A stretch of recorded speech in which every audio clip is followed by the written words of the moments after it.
Poker's legendary champions, next generation stars, and tireless ambassadors of the game, sharing their wisdom and guiding your journey to high achievement on the green felt. This is Chasing Poker Greatness with your host, Brad Wilson. Well, hello there, boys and girls. Welcome to another episode of the Chasing Poker Greatness podcast. As always, this is your host, the founder of ChasingPokerGreatness.com, Coach Brad Wilson. And today's guest on CPG is high-stakes mixed game crusher and tournament crushee, Sean Snyder. There's really no way to measure this, but I would bet good money Sean holds the title of being the best overall poker player who has the worst lifetime results in MTTs. I mean, somebody's got to hold that mantle, right? The good news is that Sean is exceptionally well equipped to bear that burden. When I think of the grittiness and superhuman mental toughness needed to sustain the massively high levels of success that Sean has had in poker over many, many years, it's very easy for me to feel jealous. The man is a pro's pro and the kind of poker player we should all aspire to be. And you're about to find out that he's pretty awesome at telling amazing stories as well. In today's show with Sean Snyder, you're going to learn an unexpected way inactivity can be really, really bad for live poker players, the downsides of the autonomy and freedom poker offers, some no-brainer tips for getting invites to private games, and much, much more. So without any further ado, I bring to you a pro's pro, the always hilarious and witty elite mixed game outcast, Sean Snyder.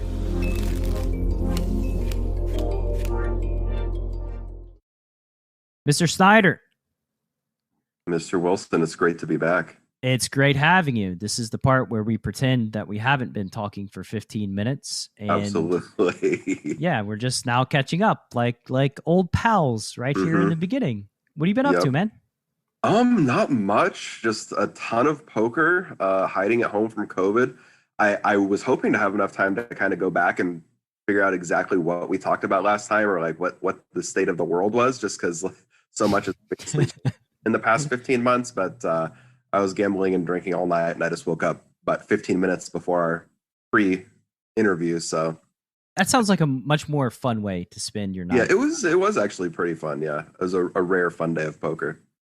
You said you were hiding from COVID. Are you vaccinated now? Are you back in the live streams? I am. Yeah, I got my second. Is today a Thursday? I think actually 2 weeks exactly today was my my second shot. I'm young and healthy enough, so not terribly worried about it. But I play poker with a lot of old guys, and it's nice peace of mind. I don't have to worry about much anymore. Yeah, probably don't want to go killing off all the old guys that play the mixed games. Yeah, I need to have a poker game still, but I think they've actually been vaccinated for a while. Most of them, at least, anyways. That's good to hear. And how about you? Did you get your shots yet? Oh yeah, I'm vaccinated. I was telling my wife just the other day that like, who would have thought that like getting vaccinated would be like a talking point amongst everyone? Like, hey, did you get vaccinated? I was waiting for today to make like a tweet joke that I'm like, oh, I forgot to announce that I'm better than everyone now. Yeah. I mean, it's exciting. It's surprising to me when I hear that some of my friends don't want to get vaccinated, but I guess at the end of the day, it's a personal decision, and they got to do what they got to do. Sure, I think it is surprising to me as well. I can't always understand it, but I guess I can accept that, it's their body and they can do whatever they wish with it. I do hope that we do reach herd immunity sometime in the near future and we don't fall short. But intuitively, I think we're going to fall short, and it's just going to be a debacle moving forward. I hope you're wrong, but I don't think you will be, unfortunately. Hey, man. That's what we do, right? We work with numbers. Yeah. We look at things, and like if the math doesn't check, the math doesn't check, and there's nothing you can do to change it. Yep. How is it in your area? Is still masks and everything is going heavy, or?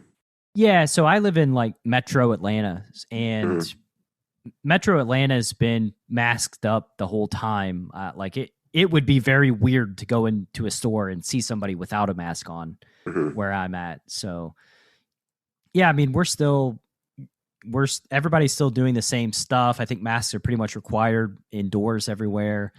I've been like, since I'm vaccinated now, if I don't have to wear it in places, then I just don't. But yeah, it's actually that's another weird part about it too. Like wearing the mask is like a tough habit to crack. It's like I feel weird going in places now, without a mask. if I forget one, I turn around, go back to my car, grab one, and get ready. Yeah, I mean, at first I was forgetting them constantly, and now it feels weird not to have it on me at least. Yeah, we're trained. We've gotten used to it. Yep, definitely. So what have you been doing for poker this last year? You haven't been playing live. Gotta do something. I think today might actually be. It's one day short of the 1 year anniversary return of live poker for me. Mm-hmm. I think I don't remember if I started playing a private game first or if Hamul reopened first, but Hamul Casino they reopened and they're the only place in the region that was open. And a bunch of guys from Commerce came down and they were playing 2040 stud of all things, which one of my least, I wouldn't say least favorite, but definitely one of my worst games. So it should be one of my least favorites. I don't know, I just kind of saw it as an opportunity to talk to some guys that I wouldn't play with otherwise and maybe set up some more games. Mm-hmm. It wasn't going to open for a while, so I kind of just did it as a networking thing. So I did that for a week or two. And then I think after that, someone invited me to a 5-10 PLO home game, and that was much more up my alley. So for the most part, that's what I've been doing is just private games, basically between 5-5 and 25-50 PLO, no limit, and occasionally Big O or mixed game or something like that. Nice. So the private game scene has been thriving during COVID. Yes, definitely. For the first, I guess, month or so, 2 months of COVID, there was obviously a ton of online clubs, but there's a couple that popped up for the more San Diego oriented people. So I had the world to play with, but I kind of just chose to keep playing with the guys that I'm used to playing with, the same guys I'm playing with now still. But when people have a ton of choices, kind of petered out after a while. The games either weren't as fun or weren't as consistent, and I got kind of bored of it, and I was just playing video games and doing my thing until live poker returned. Well, now live poker is about to return. So it is, yes. It looks like we have our mask mandate going away on the 15th here, and we'll see if the masks and partitions go down at the casinos when that happens. Like you said, the masks kind of are second nature to me, but the partitions drive me insane. It's just I'm not a claustrophobic person. They kind of like trigger a little in me, and it's uncomfortable. I don't really think anyone enjoys the partitions. I haven't dealt with them yet, but I don't know that I've heard anybody just super pumped up about them being a part of the live poker scene. Yeah, it's just they're not for me. That's for sure. Yeah, I hope the masks go, but I could deal with them. I mean, it is what it is. We've been trained well over the past year. So to me, it's not a big deal either way. Yeah. So I want to ask you, what would you consider to be your poker superpower? My poker superpower is to have a seat in the game. If that counts. That certainly does count for all the people who can't get seats in games. Yeah. I mean, in this day and age, whether it's at a casino or an actual private game, most of the bigger or better games are private-ish, and I've been pretty fortunate to not be told no for seats for the most part, and to not be kicked out of good games for the most part. How do you go about executing your superpower? What's the secret sauce to getting in these games? I mean, part of me says that I wish I knew so that I could help other people, but if I helped other people, that might be losing my superpower. So, I mean, just be nice to people and don't be a robot and give a little bit of action. I don't think I do too much special. In a lot of cases, I think it's literally just if you've been a likable person for long enough and you're like, oh, I wish I could get into this game, people don't even ask. I mean, people say yes, to me at least, and I don't think there's anything special about me compared to a lot of other people out there. I mean, you do need a player pool to get the games going, and it is nice to have people that are like, gonna be fun, gonna be personable, are okay with losing a big number. You can trust them, and will put in hours. Just sit down and play for 14 hours straight. Absolutely. I mean, that's something that people underrate. Like, any game is going to need someone that has to show up every session, that like feels incentivized to show up every session. And a very weak player in one game might be a winning player in another game, but at the end of the day, they're going to be a winning player probably. So you just having a couple of them as props or of some sort is very, very nice. Yeah, I think it like to anybody that's ran home games or private games, just intuitively, that like there's a lot of churn, especially if there's like a large amount of fish or whales in the game. They go broke and they just go home. Like there's Mhm. they don't just stick around all night. There's very few Exactly. people that just play from beginning to the end. Hmm. That's Um, very, very true. cool. So yeah, just be a cool person. I think actually. So I've been thinking about this a lot as like because I've asked this question, and I think my superpower is connection.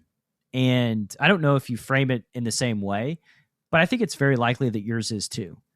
When we talk about like being fun to play with, being cool, really it's about connecting with people, just being an authentic, genuine human that other Hmm. people like being around and like connecting with. And Yeah. if you do that, like everything else just kind of sorts itself out.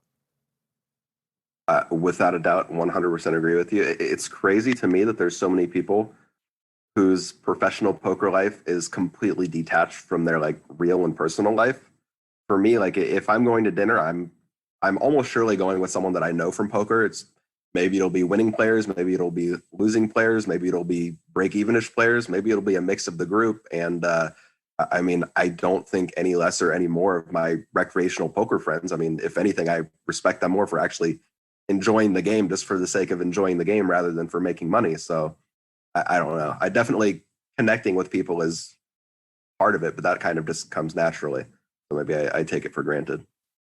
Yeah, I mean it's like you said, when I was in the home game scene and traveling around, like all of my friends were live poker friends, whether they were Yeah. like all crushers or not. I have a specific friend that is like a movie producer and is a losing poker player, but like he's a really Yeah. cool, nice guy. And, anybody that can like play high stakes and afford to lose and still go back to their job, I think is kind of already has a leg up on the poker players in the group because all the poker players want Absolutely. to do is make enough money so that they can play poker recreationally. And like those people, they've Yeah, done we it. want to get to where they are. Absolutely.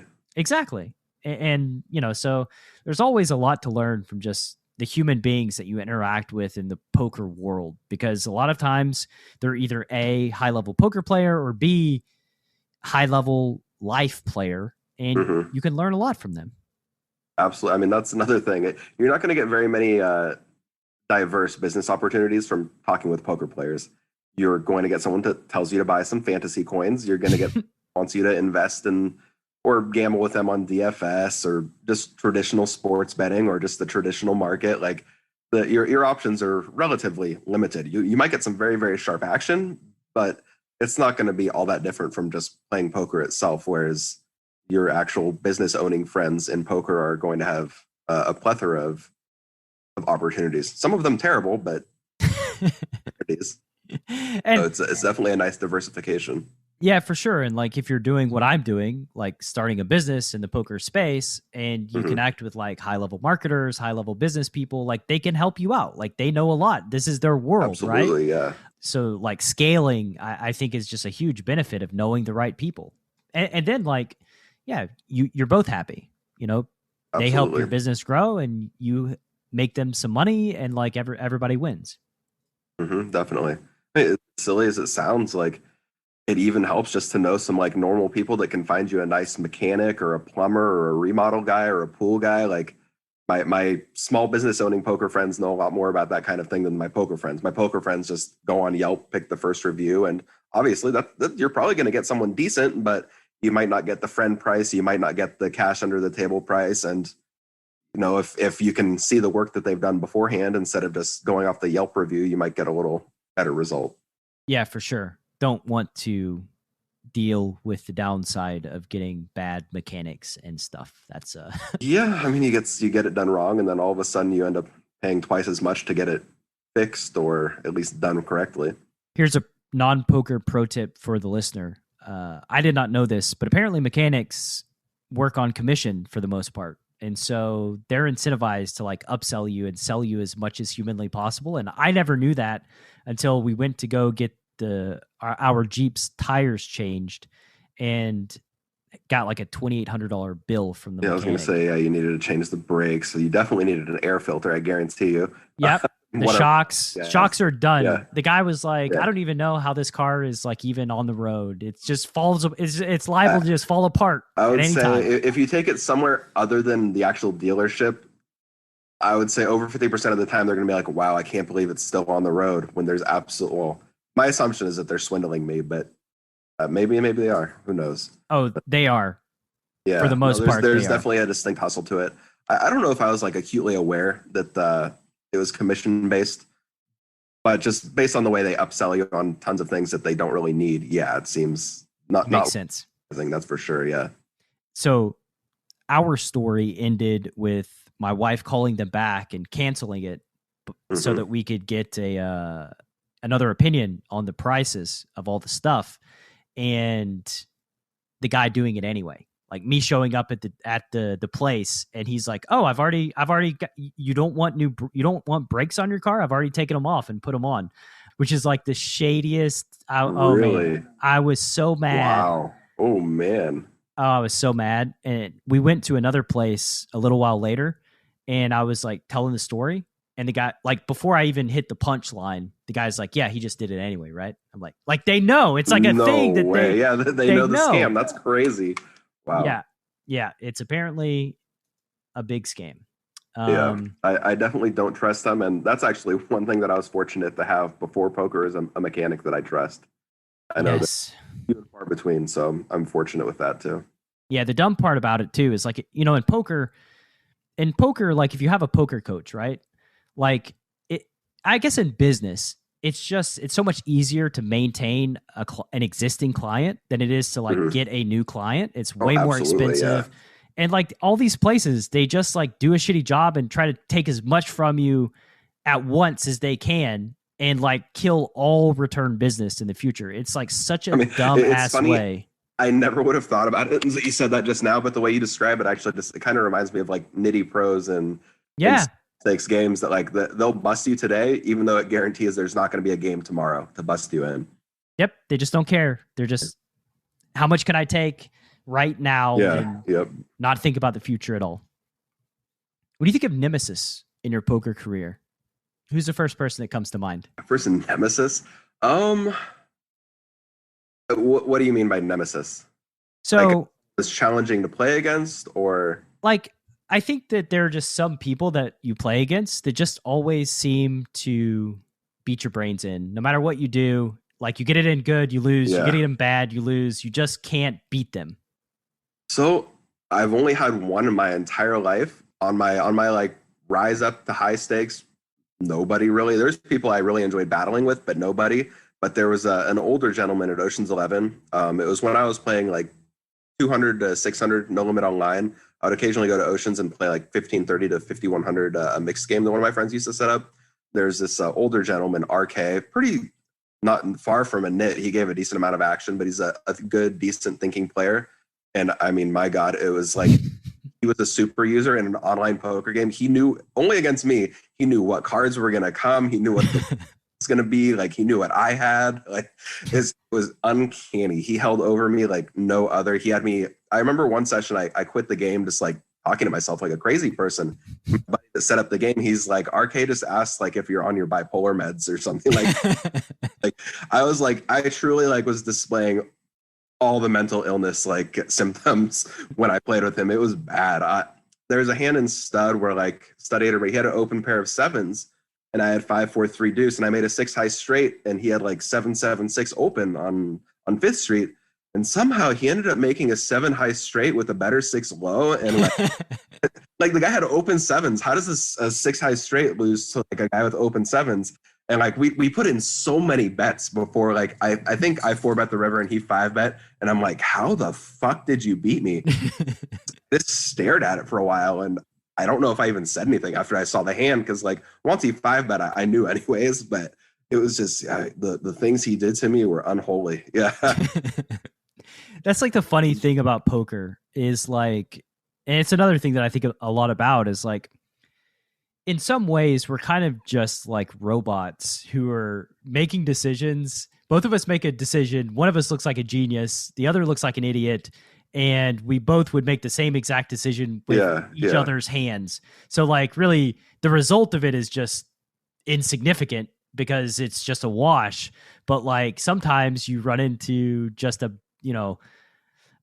telephone pole of a person. Just being faced with it over and over is just, it's maddening because I mean, as a like rational person, you're like, this can't happen, but it actually pretty easily, and it did happen, in fact.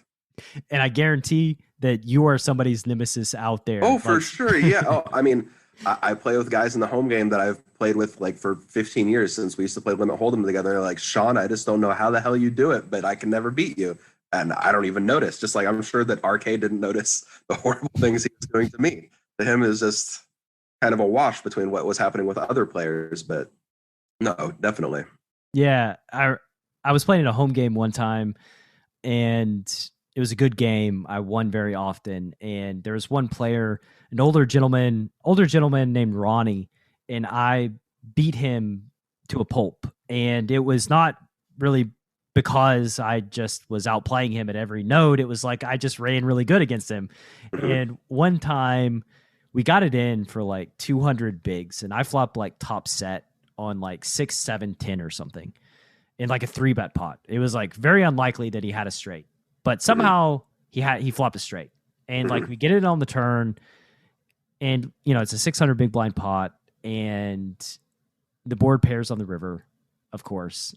And he shows a straight. I show my hand, and he walks behind me, and like I feel him touch me. And like I jumped, right? Like I'm automatically like, fuck, this dude's like just punching me in the back of the head.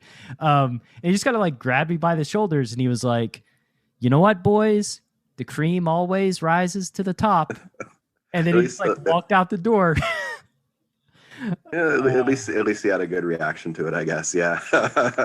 It was like he was so beaten down, he just accepted it. Like, yeah. Of course, Brad beats me. I get it. Yeah, I never accepted it against RK. It drove me insane until he moved to Vegas. Oh, I could never accept it either. It's like, no, I'm going to beat you. It's going to change. Like I don't, maybe not this time or the next 20 times, but on the 21st time. It just can't always be like this. It can't always be like this. I mean, while you're probably running amazing against plenty of other people, but you just got that one person who's, it's over the years, there's probably been a few here and there, but he's the only one that really sticks out. Yeah, they do stick out though, because like this guy, there's something about this guy. He just has me figured out. No, he was I like can't magic. beat him. Yeah, that didn't matter. When we played mixed games, he could beat me silly in 20 different games after what we played. That's great. Who's your biggest influence coming up in becoming a professional poker player? I mean, when I first started playing, I thought Sammy Farha was the coolest. I just wanted to play every hand because, I mean, who wouldn't? I lost all my money that way. 3-6 and 4-8. So Sammy might actually be your nemesis. Yeah. So, but in reality, I don't know. I always thought that Phil Ivey was really, really cool. Just because I don't, the World Series broadcasts, like the high stakes poker and whatnot, they kind of touted him as the best all around. And I always really enjoyed other games, and especially stud games. So I kind of thought that it was cool that he had like a very grindery background where he was no home Jerome, and he was sitting there grinding whatever stakes stud at the Taj, which obviously hasn't been around for a pretty long time. So I think he'd be the number one overall, probably. You ever battle with Ivy? We played online a handful of times. Live cash, I'm pretty sure no. Live tournaments, yes. I couldn't tell you which ones, just various 1500s to 10Ks over the years. We've played together a couple of times on day ones, but I forget that you play MTTs because you have like no results. It's, oh God, I was joking about this with Melissa Burr came to visit, and she's like, well, don't worry, he has plenty of buy-ins. Yeah, it's bad. I mean, not looking at my cards, I should probably have much better tournament results just playing blind. It's ugly. I think I've cashed 3 times in World Series tournaments. In 1500s, I play really, really bad, I think, I would assume, because I'm always really, really drunk. They probably should the Rio, to be honest. In 2019, almost every single tournament I played, my behavior is just obnoxious. 10Ks, I try really well because I'm selling at least like 25 to 50% of the action, most of them, and I haven't cashed in a single one in my life. You haven't cashed a single 10K in I have your life? not cashed in a single 10K in my life. Yeah, oh my God. A few places away in the Limit Hold'em, which is like, such a small field that it's easy-ish to cash, I guess. But yeah. We got these guys making bracelet bets that they'll win a bracelet, a WSOP series, and like you're on the side there. Everybody's betting whether or not this will be the first year you cash. Yeah. Like this will be the year that I cash 2 times. 10 to 1 or something. Yeah. I'm accepting 10 to 1 that I will cash. My acquaintances and friends are just like final table. And I'm like, I made it to day 2. I made it to day 2 with 4 bets. How about them apples? Oh man, that's good stuff. Luckily, you're still pretty young, so you got many years of futility left in you at the WSOP. I really don't care about tournaments at all, but at the same time, it would be kind of cool just to win like 1 bracelet, just because that was kind of like the poker dream as a younger Sean. So 1 would be nice. I would probably stop caring after that. Doesn't really matter to me whether it's a 1,500 or a 10K or a no, but I'll take anything they want to throw me. I'll take. Yeah, like when I'm making the title of the podcast, I look at Hinted Mob to see if like, this person's had like 7 million in cashes or whatever, and your Hinted Mob was like you'd won like $12 or something over. Yeah. Years. I placed really well in a free roll tournament on Stars back in 2005. I won the free roll into the real money tournament, like the $12 guaranteed, and one thing led to another, and there it was in the final 200. Yeah, how'd that feel? 11,000 in earnings, something pitiful, definitely. Yeah. Oh man, I laugh at your misery. I if you weren't such a easygoing, good-humored person, I would not laugh at your misery. But it is kind of funny. Like other people consider tournaments to be like a very serious, like financial endeavor. For me, I think of them as purely entertainment value because I just have no expectation that I'll do whatsoever. Yeah, like at least Alan Kessler like goes into it knowing that he's gonna like cash like 27.3% of the time or something. Not me. Like that 10,000's fucking gone. Well, if you ever need to like, give yourself a nice kick in the nuts, just sign up for a 10K and there you go.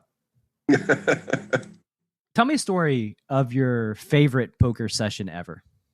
Favorite poker session ever? God, there's so many fun days playing Limit Hold'em at the Commerce. Just remembering David Baker, he would maybe be buried, maybe he would be winning, but I mean his stack would undergo amazing fluctuations because the Limit Hold'em guys, we would always play with just small chips. So I mean, you could build towers, you could be stuck and still have an enormous stack. But probably my favorite session is one that I played. I would guess it was probably like 600, 1200. It was a shorthanded game with me, John Hennigan, this guy named Chen, maybe 1 or 2 other players. And I mean, if you play with John Hennigan when he's losing a little bit or maybe winning, but playing a few hands kind of poorly, and he's very self-deprecating, there is no funnier human being to play poker with than John Hennigan when he's a little feisty. Old Johnny World. Yeah. I would love to have that dude on the podcast.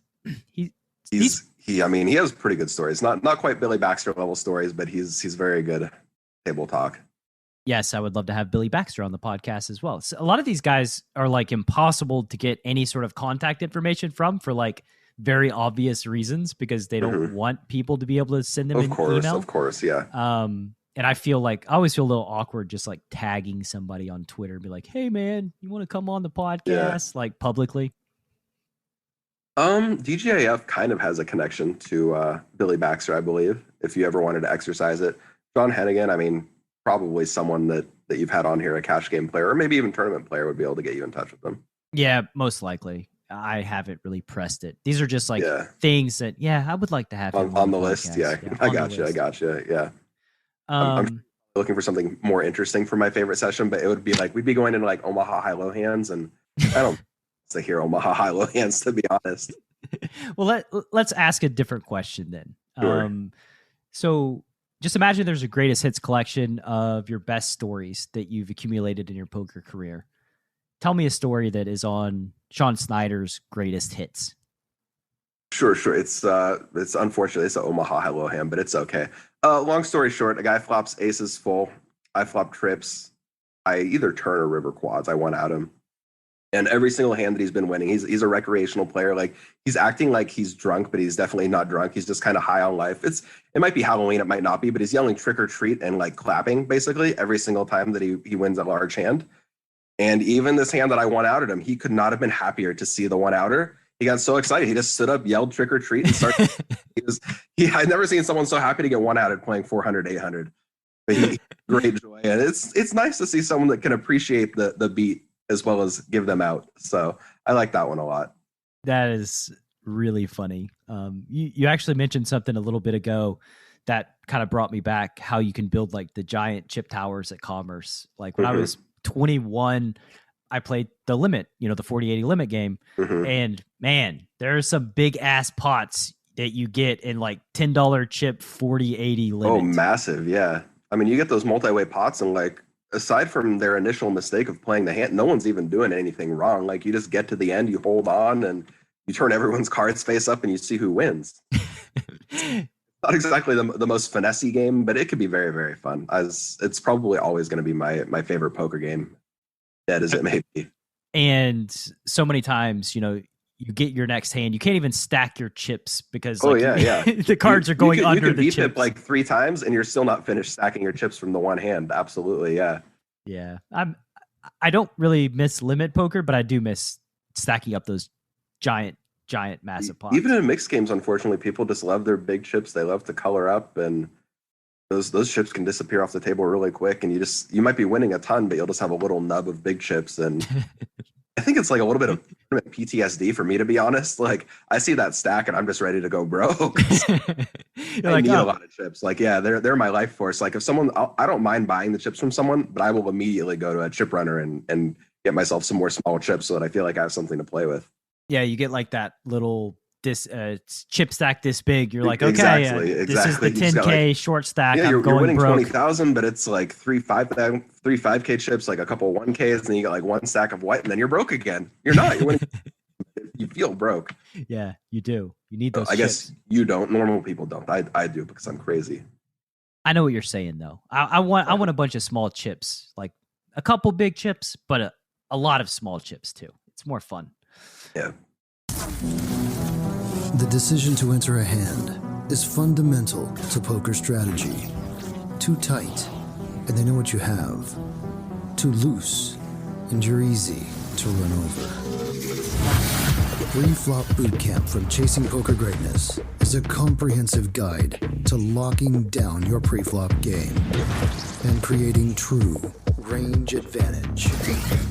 8 days of guided training, over 60 optimal ranges, and access to a dedicated community of players that will push your pre-flop game from a place of weakness to your greatest strength. Go to chasingpokergreatness.com/bootcamp. Available now. John, I wanted to ask you why you decided to invest into pre-flop bootcamp. Everything that you had done with me to that point, or I had heard you do, had impressed me. I love the podcast.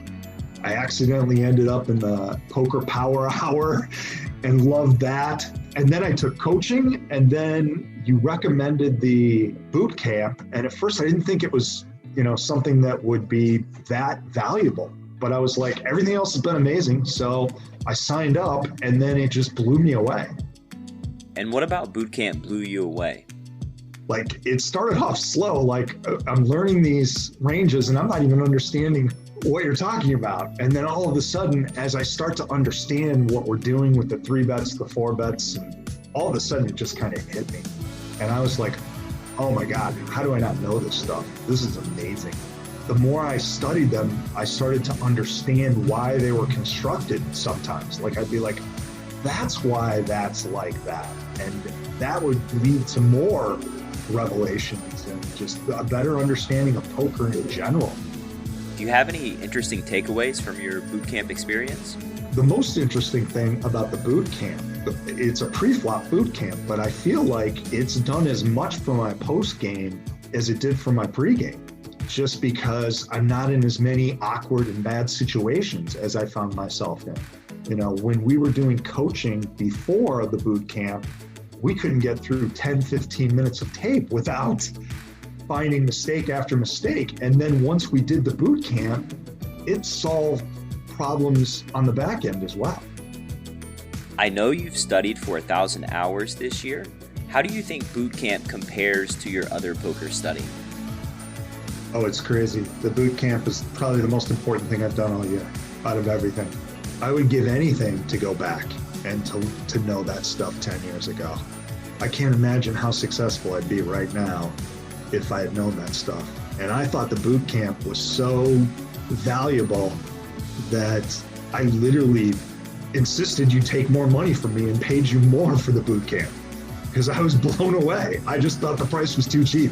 And it's changed my game in ways that I can't even explain to you.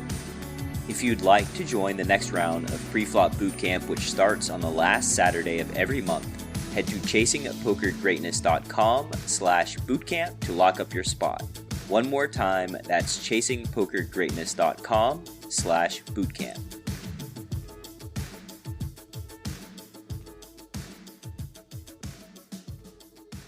I have questions about pots won and lost, if Sure. any of those come to mind. Like when we talk about pots won, any significant pots come to mind? I mean, the biggest pot I ever won, of course, is going to be significant in my head. It was no limit deuce to 7. This is why I'm not the best podcast guest, because none of the interesting hands are going to be games that anyone plays. But yeah, it was just $120,000 pot against like a bazillion time bracelet winner. He was kind of, I mean, I was a beginner in the game too, but he was really a beginner in the game. He had just started splashing like very heavily in the stars, 400, 800, 8 game, 10 game, whatever it happened to be. But we were playing 200, 400 no limit deuce to 7 at Commerce a lot. And I had been getting relatively good at it, and he was not good at it yet. He got it in as bad as anyone's ever gotten it in against me, to be honest. He was drawing 2, which is not something you do after you 5-bet all in for blinds in a game with only 2 rounds of betting. Uh-huh. So I had a hand that against him, I was ecstatic to get in, but against any other person, you would like be shitting your pants, terrified. And you might actually, I would never, but a good player might have been able to fold the hand against someone else. But yeah, I only ran it once at the time, and he did not hit his 2-card draw, and the $120,000 were mine. As far as Hold'em goes, I think when you start talking about 120K pot, it doesn't matter the game you're playing. Yeah, the I think game. The interest kind of is peaked.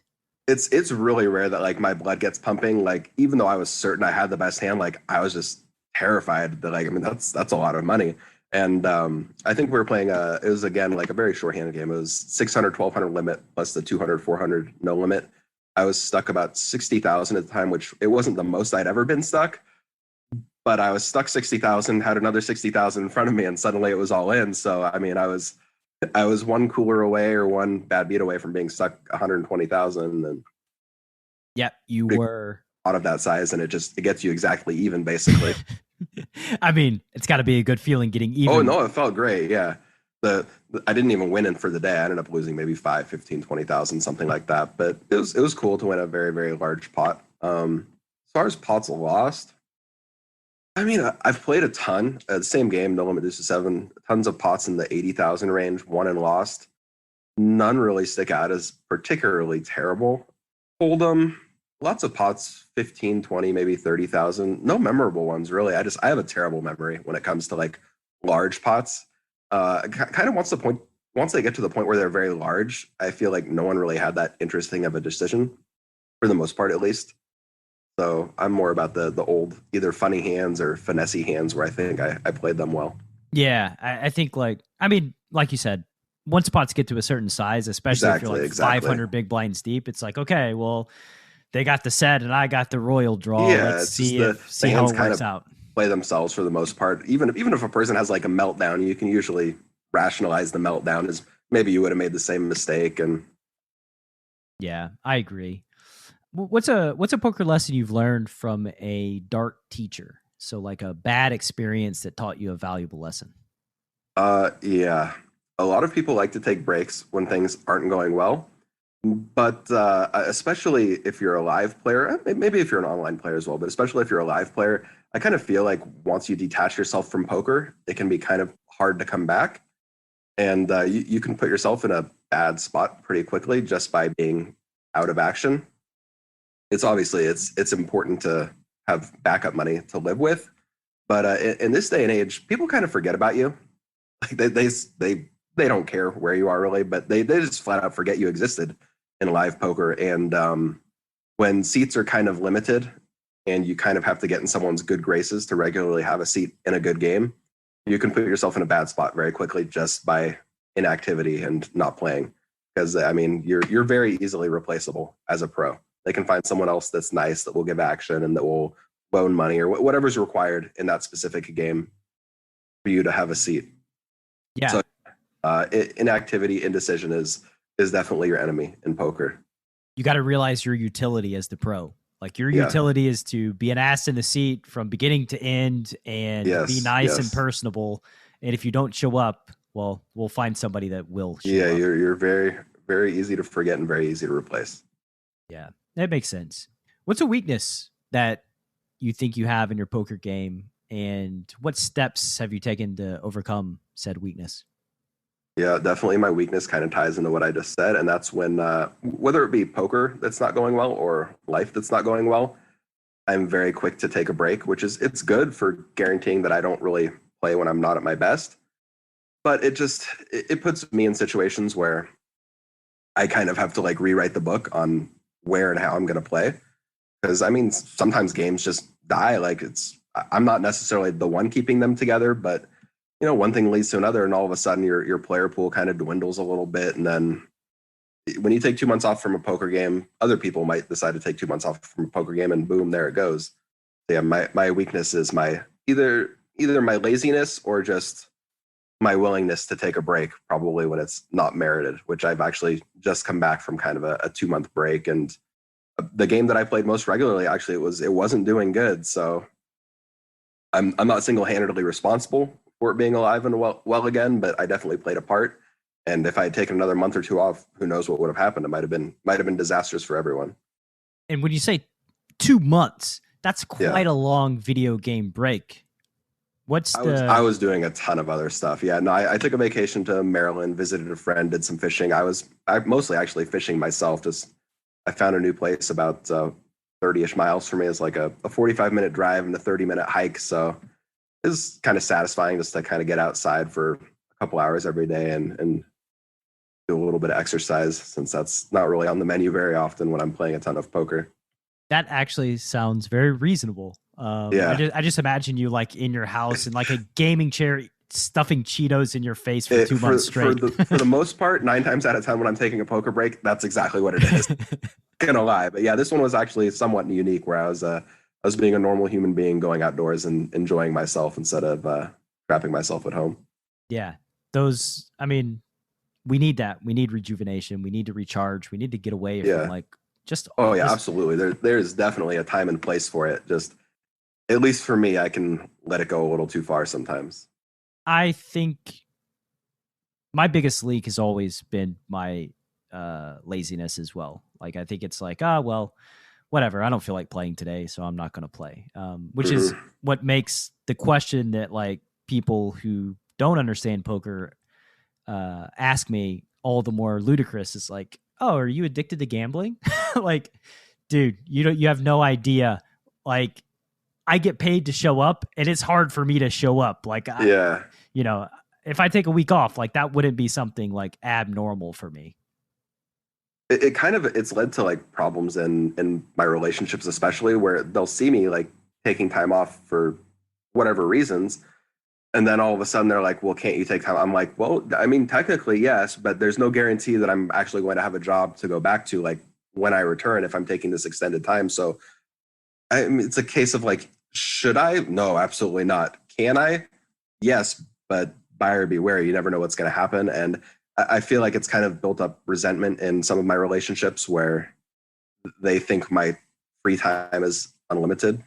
And I mean, it's far from unlimited, but it's also not completely limited. And it's just for people that don't play poker professionally. And I mean, everyone looks at things differently anyways. It can just kind of create some friction. It is unfortunate.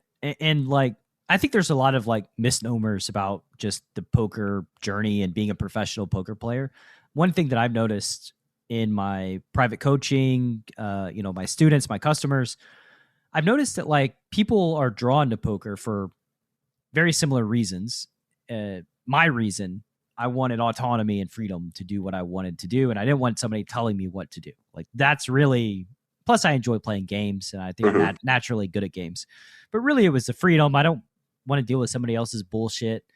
But what people don't understand when they pursue poker is that, like, the freedom outside you have, but when you're playing the games, you don't actually have that much freedom. Like, your job is to make precise and good decisions over and over and over and over again, which means that, like, you don't get to just like freelance and do something because you want to, because then you're a losing poker player and you don't get to realize, your pursuit or your dream. And that's just kind of like an interesting thing about poker is like, yeah, we can be undisciplined outside of the game, but when you get in the game, you have to be disciplined. There's no other option. Absolutely. All right. So what would you say is like a common assumption folks make about their poker careers that you think they ought to spend some more time thinking about? Yeah.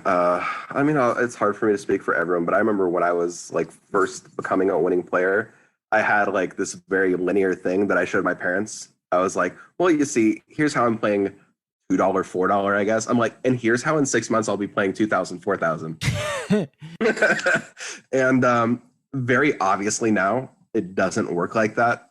But I mean, I just know so many people, either very, very well myself or just through friends, where they may be like slight winning players at something like 2-3, 2-5, maybe even 5-10 live. And they're like, well, I won 30,000 this month playing 2-3. Well, I think you and I both know that you're probably not going to be winning 30,000 a month playing 2-3. But a month seems like a long time. And for some people, that kind of run can last 3, 4, 5, 6 months, even where they're doing insanely well. And you kind of just expect that to, at the very least, go on forever at the stakes that you're playing. But in a lot of cases, they kind of just expect to move up linearly to whatever the highest stakes game in the card room or region may be. And they kind of spend money along the way. And all of a sudden, like that little like 1 month downswing comes along after 3, 4, 5 months of running hotter than the sun. And it seems like they should have like a staggering amount of money for the game they're playing. And yet there's nothing. And then all of a sudden they're back at square one again, but they're kind of a little more fucked up in the head just because that's what poker is going to do to you. And it just becomes a circle jerk that they pull themselves through where they never really accomplish anything. Yeah. Or just and exit poker sooner than maybe they should have. It's getting to like the top 97th percentile in poker, I think is not super difficult. Like in online cash, I think it's not all that difficult to get there. But like the journey from 97 to 98 is like exponentially harder. Yeah, definitely. Because that 1% that you're trying to overcome have like decades of experience and are likely I mean, they doing have this for a decades of living. experience. They depending on the stakes, probably have access to software that flat out we just don't, or at the very least, I certainly don't. Mm-hmm. And there's a lot of great tools out there, but there's even greater ones that aren't readily available. Yes. And there's a reason they're not readily available, right? Because Yes. they're so good and so valuable. I mean, exactly. The guy that invented PO is probably very, very happy to have made, I guess, either like, I think the most expensive one is 1,000 or something. So 500 to 1,000 per unit. But there's other ones that are, I mean, there's no price that you can put on them, honestly. I agree. And we were talking about this in like the pre-interview about like, you know, my courses and like just how when something comes out that you think might give you an edge and you're like in the top 97th percentile and you're playing like 2-5 live, like you should spend every chance you get to spend $400 on a poker training tool, you should just do it. Because if you're going to use it at all, it's going to be worth it. Right. Like I think about it like this. I could buy 10 courses or 10 things that cost me $4,000. And if one of them pans out, it's where, you know, the ROI is Yes. like 10x. Like I just need one of them to work. So yeah, it's pot odds. Like we were saying before, you know, in the pre-interview, it's just a pot odds deal where like, yeah, you're calling 400 to potentially win like $50,000. You need to call pretty often. you get to call pretty often. I mean, truth be told, even if somehow you learn absolutely nothing from something you purchase, just viewing it and seeing that other people who probably may not have been introduced to those concepts are using it, like you can kind of skew your strategy slightly to be like, people are going to be doing this more often right now, at least in my opinion. Yeah, and I think there's something else that's kind of in play here, which is not super intuitive. It's like if you're the type of person that doesn't want to invest in any sort of training or anything, I think that your chances of long-term success in poker are not super high. Like that's just sort of a mindset that you got to get out of. I truthfully don't know many people that haven't spent quite a bit. So I just by the people that are surviving in poker that I know well that are thriving, 100% I agree. The people that I know that don't use any sort of software or study any sort of data, mostly smaller stakes players, mostly live players. I mean, it's hard. It's really hard.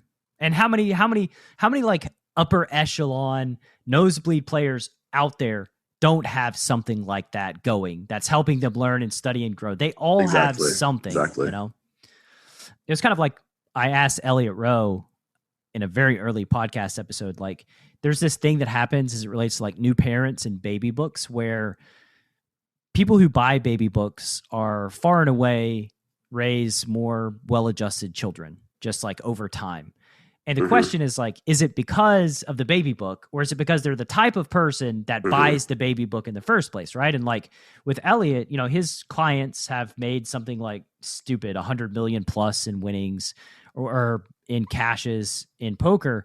And it was like, are you the catalyst or is it because like a Fedor Holtz is going to reach out to you because Fedor is going to try to find any edge that he possibly can. So like he's the type of person who wants to be successful and is willing to do whatever it takes. And I think that like, it's kind of a mix, right? Like Elliot is great at what he does, and I'm sure he provides tons of value, but it's not all Elliot. It's a caliber of person that seeks him out and is willing to pay him $1,000 a session. Yeah, I mean, absolutely. I think there can be no doubt that it's a mixture of the two. And I think you need both in order to succeed. Yeah, you really do. So what's a purchase that you've made? We'll segue right into this question. A purchase you've made that's been impactful to your poker game in the last few years. In the last few years, I mean, I bought PO roughly when it came out, but I bought a Jay Nandez course for PLO on, I guess it was, I don't even know what Doug Polk's thing is called. Upswing. On Upswing. Yeah. I think that's the only Upswing course that I've bought. And I mean, obviously it's been a while since I know that he and Jay Nandez have split some years ago, but the funny thing is for the actual games I play, I think it's almost worthless because it mostly deals with like online 6-max heads up pots. Like it's dealing with games that literally don't exist like in my universe. I've never seen a PLO game that even closely approaches the way that his guides would suggest. But that doesn't mean that there's nothing to learn from them. Occasionally a pot will make itself heads up and the ranges will be somewhat defined in a way that kind of makes sense. But even so, like it will teach you why certain things that you're doing may make sense. I don't know. It's kind of hard to describe, but nonetheless, despite not really being terribly applicable to the games that I play most often, there's still a lot to be learned about PLO itself from the course. And PLO especially, it's kind of confusing for a person that's mostly used to either Hold'em or lowball, where you can like in Hold'em, you can visualize very easily what X% of a range looks like. In lowball, like you can very easily visualize like what the ranges are going to look like on the river and like the entire like range of hands that their 1 or 2 card draw will produce. Whereas in PLO, like the difference between a certain percent like is going to often be like how a hand is suited, and the hands that look very similar are not similar at all. You can find yourself in a situation where you might be wanting to play like 15% of your hands, but if you're just kind of winging it and guessing, you're playing more like 40% of your hands. Yeah. It's a very, very good demonstrator of what ranges look like at the very least. Certainly I didn't need $1,000 course to figure that out, but that is in there. And I mean, occasionally I do play larger, tougher games or, in the mixed games, we'll play PLO with a cap or something like that, where it's much more applicable. I mean, it's a dime, or it was a dime. Like it's very hard to not make a dime. Oh, it was worth every cent, even though maybe 6 times I've played in a game where I was like, yeah, we finally we learned. Yeah. But I mean, at the very least, it increased my poker IQ, and it's something that I can study forever. I still own it. So yeah, very worthwhile to me, at least. And you mentioned Melissa Burr earlier too. And when she came on the show, she said something that was It was very, very, very intelligent. Well, she said many somethings, but one thing specifically that stuck in my brain was she, whenever she's got like a live one in her mix game that's just like going insane and doing all kind of weird stuff that are like obviously losing money and bad, occasionally they will do something that's like outside of the box where she's like, whoa, that was cool. Like I've never seen that happen before. And so like, if you could learn something from somebody that's playing atrociously and is a big loser, then like you're going to learn stuff from the people that actually know what they're doing as well. Oh, absolutely. Absolutely. Yeah. I think there's a little bit like too much hive mind think as far as professional poker players go, which I think that's kind of going to happen as more and more software comes out and people kind of converge to a similar strategy. But that doesn't mean that you can't learn quite a bit from almost anyone. Absolutely. If you're open to it, then you will. And I think that this is a game where you've got to be open to the possibility that everything might be better than what you're currently doing, because it might. Mm-hmm. And like, that's how you find edges, is like going against the hive mind in spots that you're very confident are going to perform better than the hive. Absolutely.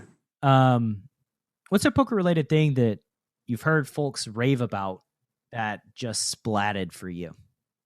Poker related thing that just splatted for me. I mean, do tournaments count? That's actually that's like poker, I mean, Sean. Yeah, I don't really stay that much in touch with really what's going on in poker. Once it kind of gets like negative or confusing to me, I just block it or tune it out and wait for poker Twitter to move on to its next thing. So I'm sure there have been things over the years, but nothing really sticks out, to be honest. No veganism journeys, no meditation, yoga. No. I was never part of the Choice Center cult, but that one's definitely a swing and a miss for me. I don't want to join any cults. Well, you're not in the Choice Center cult, are you? No, the qualification was thank goodness. I guess other people raved about it, but it didn't work for you. So the assumption is that you went through Choice Center. I was gonna say, like, I've never really like gotten into like too much of the poker scene and the things that they're all about. So no, not really. I've never succumbed to nothing too terribly. Does the Choice Center still exist? I honestly have no idea. It's just like I said, they stop existing to me after a while with people babbling about it. Wow, my dog's really mad that the Amazon man is here. Yeah, Choice Center. He heard you talking. It's like, no. He's like, no cults for you, buddy. I need my. I mean, the Choice Center was a really big thing for a little while, and then I haven't heard anything about it for like years and years. It's been years for me as well. I would guess that poker people have kind of quieted down about it, but it's probably still doing its thing, would be my assumption. They're just incognito Choice Center people skulking about. What are some things you wish you had said no to more often? Wish that I said no to more often? Yeah. Just in general, I have a horrible habit of saying yes, but drinking, drugs. I really wish you had said no to drinking and drugs? Honestly, yes. I really do. Yeah. I let drugs, I actually don't let get out of control. Thank goodness. I do them occasionally. It's probably been 18 months now. So obviously not a big part of my life, but drinking, I'm just the worst in the world at saying no to. Even if like I drank last night with no intention of drinking, and I had planned to kind of study our previous interview, and that didn't work out quite the way expectations were going. So this it does interfere with my life. I guess I don't know if that's what makes you an alcoholic.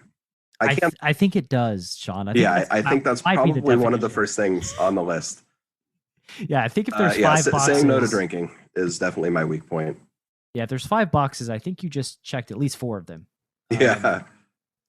When I was younger, saying no to loaning money was something that I was terrible at. These days, I'm much better at sorting it out. And in addition to costing myself less money, it feels good not giving money to people who can't afford to pay me back and putting them in an even worse spot. Like people don't really realize like enabling someone is not going to help them. You're doing them a much bigger favor by not giving them the money. So it's been good for me, and it's been good for a lot of other people who I protected from themselves. Yeah, I mean, I think that's like a young person who has too much money kind of mistake. It's like you feel like, yeah, your friends are struggling. Like, yeah, I can help you out. Like it's no big deal. When I was younger, it's definitely a double-edged sword. I was just bad at saying no anyways. And I mean, I don't like admitting it, but definitely I was more predatory. I think almost everyone in poker was more predatory back then. And I just kind of figured that so much of the money that I loaned was a free roll. I didn't really care if they could pay me back. And now I do care if they can pay me back. And I don't want to make someone's life worse by loaning them money to lose that they can't afford. Yeah, like I had a roommate when I was 22 years old, and I loaned him like $1,000. Mm-hmm. It was like I gave him $1,000. I basically paid the rent for a number of months by myself, and probably 5 to 10 years later, he like brought it up to me, like, "Hey man, I'm going to pay you back." Like, and I had forgotten about it, but what you just said resonates with me so well, because like, obviously he hadn't, it's like a thing that like is causing him anxiety and grief. Yeah. It's like, I got to get this taken care of. I got to do it. And like, man, it's not worth it, Yeah. For you, it was out of sight, out of mind. And for him, it was something that was negatively impacting his life and probably your guys' friendship to some degree without you even realizing it. Yeah. Like anytime he thinks about me, that's probably one of the things is like, oh, I owe Brad money. Like, and it's like, man, like, just let it go. I think that's sort of my policy now is like, instead of loaning people something, just give it to them and move on if you're going to do something. I used to let the money that people owed me weigh really, really heavily on me. These days, I don't think about it at all. I'm a big boy. I make my decisions, and I try to loan responsibly for both myself and the people I'm loaning to. And there's still been some that went bad, but that's the way it's going to be. Yeah. You've matured. You're getting older, Sean. I know. I hate to admit it, but it's been happening for a long time. Yes. The mirror shows me that I am in fact getting older, and I don't enjoy it, but we do. What are some things that you wish you said yes to more often? Just going on trips. I would like to travel more. I'm very, very lazy. I'm very stubborn, and I get stuck in my ways, but it's really rare that I go somewhere that I haven't been before and that I don't have a pretty good experience. And saying yes to a few things has kind of been life-changing for me. So I kind of wonder what would happen if I said yes even more often than I do. Well, based on your tournament results and us talking about it on the podcast, you might get invited to go some pretty nice places directly after. The problem is that for some reason, despite my tournament results, people believe that I'm going to win in cash games. So I do have the fortune of playing in good games, but people definitely aren't knocking down my doors. Yeah. I mean, tournaments are overrated, I think. But you would like to hit, 1 out of every 100 that you play in or something. I would like to hit 1 out of all of them. 1 out of all the ones. However many it's been, one of them will do. Have you ever strongly believed something about your poker career only to change your mind later on? And if so, what led to that change? I mean, like we talked about earlier, I thought Phil Ivey was the coolest, and I'm like, I'm going to play in fucking Bobby's room, 4,000, 8,000. I'll be the best at all the games for all the money. I think it was like Puggy Pearson. His quote was like, play any man from any land, any game they can name, any amount they can count. I wanted to play as big as I could all the time. That has almost no interest to me now. I mostly I like playing with people that are nice, social. I don't really care if they're good or not. I kind of believe that I'm going to win regardless. So yeah, I'm happier now playing 5-5 and 5-10. Despite I could afford to play 2,000, 4,000. Like most likely, as long as I'm playing in games where I have the best of it, like a downswing couldn't bust me realistically. But I just have there's no reason for me to introduce that stress into my life, edge or no edge. Short of guaranteeing me that I'm going to win, I have no interest in playing very high stakes anymore. Well, you just got to double your cachet, and then it's okay. Yeah. Just have infinite money, and then you can just play whatever you want, and it doesn't really matter. I mean, to me, my poker retirement dream, I would still play 5-5 to 10-20, just various big bet games with people that I like. Yes, that's my dream too, is have all my courses out there and it just be doing its thing. And for the listener, this is a reality that's going to happen. I'm going to require anybody that seeks me out for private coaching to do all of my courses before private coaching begins. And once I have all those mechanisms in place and everything made the way I want it to be made, then it's like, cool, I get to do the podcast, which I love doing. Mm-hmm. I get to do some private coaching sessions with my favorite people that I enjoy working with, which is like always great. And then I get to play poker, and like that's kind of my life. And that's a life that like I want to be able to live, travel and be like, yeah, I've got a business and it makes money and I'm playing poker for fun and I'm still making an impact. I think like that's what I'm working towards. And ultimately that would be the lifestyle that I think would give me the most fulfillment. Yep. I think that anyone that's been playing poker for a long time, there's parts of it that they enjoy that they have trouble leaving behind. And I could never really quit. I got to play a little bit. There's still very fun aspects to it. I think, I mean, I've told myself the lie that like, I don't want to do this anymore. It's not doing it for me like it used to. But if I ever take like 6 months off or something like that, and this specifically happened, I took like 6 months off, trying to like find myself. I don't know what I was doing, but basically trying to do something besides poker, which of course like never ever works. But we went on vacation to this little town near us called Helen, Georgia. It's like this little German town in the middle of the mountains. And it was me, my wife, and my wife's brother, so my brother-in-law. And poker was on TV, and like he's interested in it, and he was like asking questions. And like it was like I realized like I love this game. I mean, it was like I know what these guys are going to do before they do it. Like I'm telling him like, okay, he's going to bet the sides. This is the action he's going to take. And it was like it just like fell right back into it. And I think that like trying to tell myself the story that I don't need poker is kind of a lie. And I'm not being honest with myself because like I do enjoy it. I enjoy the strategic aspect. I've really missed playing live poker over the past year. Like just the money doesn't matter so much. It's just seeing people, interacting with people.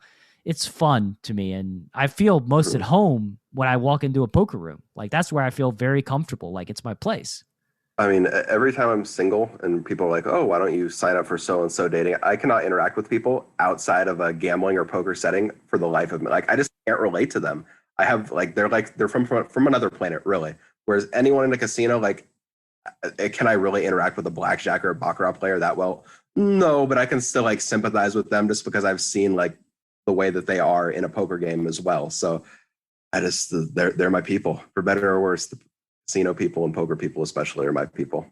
Yeah, a friend of mine just recently was buying some video cards to do some like crypto mining, and he sends me a text, and he plays poker, but he's not like a poker professional. He's got like a stable career outside of poker and all that. And he's like, hey man, I'm meeting up with this person and it's like a cash transaction. I've got like $20,000 in cash on me. You want to go and like, you know, just kind of make sure that everything, your backup, basically. Be the backup. I'm the muscle in this situation. But he's like, anybody else, I know that they would just feel weird about doing it. And I'm like, yeah, I don't feel weird. This is like, whatever. You got 20K. Yeah, that's fine. Let's go. Like I flew back and forth to Commerce with like 60K in my backpack everywhere I went. So, you know, it just is kind of normal. But I think to most people, that's probably not a normal. Oh, terrifying. Situation. Yeah, for sure. Yeah. Well, man, I think I've ran out of questions. We've gone through all the questions. That was fast. Yeah, we did it then. Yeah, we succeeded. It's over an hour. We are winners. We were winners before we started. To close up shop here, what's a project you're working on that's near and dear to your heart? A project I'm working on that's near and dear to my heart. I guess lately I've just been sinking as much money as I can into repairing my house, making it feel a little more mine. It's been exhausting. It's been expensive, but it seems like I'm going to be here for a while. And at the very least, even if I move out, I'll be renting it as opposed to selling it. So it's fun to do. It occupies my time. So despite the stress that it adds to my life at times, it's something that is very important to me. And I'm really looking forward to doing the next thing and maybe getting it done one day. Wow. You're such an adult, Sean. I know, it's terrible. Your project is working on your house. That's it. Yeah. There's nothing really financial going on. Just boring poker stuff. Hoping crypto doesn't hit zero, I guess. But that I hope the same. Yeah. I do hope the same. I think the whole poker economy probably hopes the same as well. Yeah. As far as financial projects go, nothing really. Just Hope stocks go up forever. Hope the housing market goes up forever. Hope crypto goes up forever. But I mean, it's all out of my control, really. So just sit there and hope, have fun in poker, and focus on the rest of my life. Sounds like a pretty good life, to be honest with you. It is. It's not a shabby one. And we'll close up shop here by asking where the Chasing Poker Greatness audience can find you on the World Wide Web. Yes, I believe I am at Sean Snyder Poker on Twitter. And that's it. That's the end of it. There's no Instagram. I don't even know what a TikTok is. You can friend me on Facebook, but I never go on there anymore. So at Sean Snyder Poker on Twitter is where you will find me. Where's all the tweets of all the good stories? They were like, that was like a 2-week stretch where I was I was on quite the run. It's really funny when I look at my tweets and I like see the likes. I don't tweet to get the likes. I just tweet whatever the hell I'm thinking. Like I already know before I tweet something whether it's going to get like 0 to 3 likes or like 50. Like there's a very clear distinction on what kind of tweets are going to get what kind of response.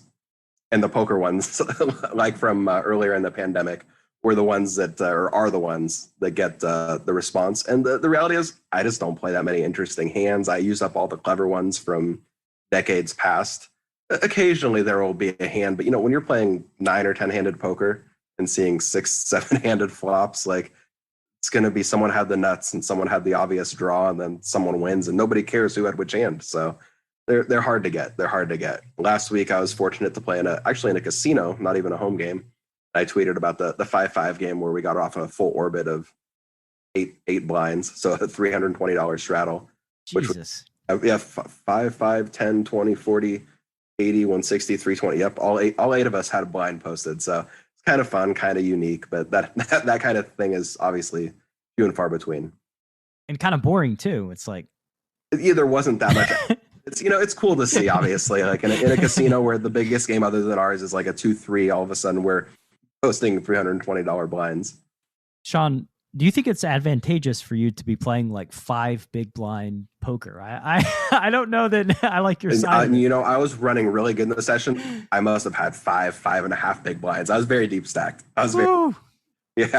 Yeah, in your wheelhouse, deep stacked 5.5 big blinds. It speaks more to like that the game was a group of people there to have fun rather than that we were actually playing like a $300 big blind game, because it was just more like a regular 5-10 game, but very fun group. And yeah, that's what you want. Eight big blind straddle. It was more or less my dream game. It's a group of guys that I enjoy playing a lot with. Awesome, man. Well, best of luck hitting the live streets very soon. And, doing your home repairs, which is that now this is how I imagine you forever after this conversation. I just like sitting at home, hammering away on the, yeah, you've got like the construction hat and like the flashlight and you just got a hammer, just boom, boom, boom. The actual reality is me sitting in bed watching Netflix while someone else is doing it. All right, man. Take care. Have a good rest of your day. Thank you. You too. Thanks for listening to Chasing Poker Greatness. You can subscribe on Apple Podcasts or on your favorite podcast app. Go to chasingpokergreatness.com to get the newsletter, join the Greatness Village community, book a coaching session, or dive into the latest data-driven poker courses. Follow the show on Twitter @CPG Podcast.